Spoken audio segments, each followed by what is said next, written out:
بسم الله الرحمن الرحيم maanta cashirkeenu wuxuu ku saabsan yahay sida loo sameeyo payment oo lacag bixin ah markaad iibsatid heshiisaan supplierka waxaa la rabaa inaad iibsatid productiga waxaa leedahay marka ii soo dir paymentigena dabcan adresskii wixii dhan markaa u diray adresskayga agentiga kadib send your payment yaa dhahay ii soo dir paymentigaada ama meeshaan kugu soo dira lacagta marka paymentigan total alaabahii aan rabay waxay ku fadhiistaan qiimo ahaan 26.18 marka paymentiga aan ku dhufanayno waxaan leenahay make payment wuxuu nu geynaa marka linkigii lacag bixinta okay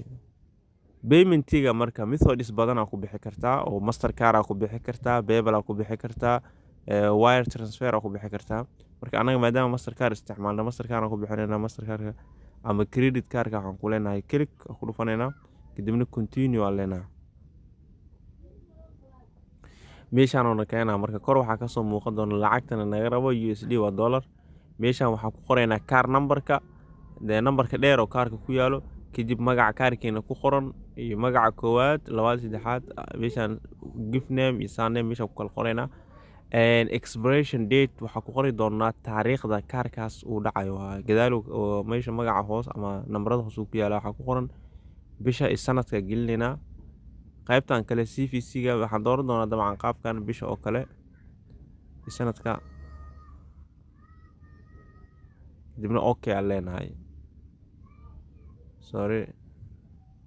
okay aan leenahay qaabkaas camal aan ku gelinaynaa bisha iyo sanadka ku yaalo hadda kowda bisha koowaas 2012 camal aan dooranay xilliga uu kaarka dhacayo waa expiration date ama kaarka xilliga uu dhacay CVC-ga waa 3 number oo qaybta dambe kaga taalo waa kaarka oo marka saddexdaas number ay gelinayna marka saddexda number gelin pay now waa leenahay automatic ay lacagtu u baxay marka muhiimaddu waa numberka dheer oo kaarka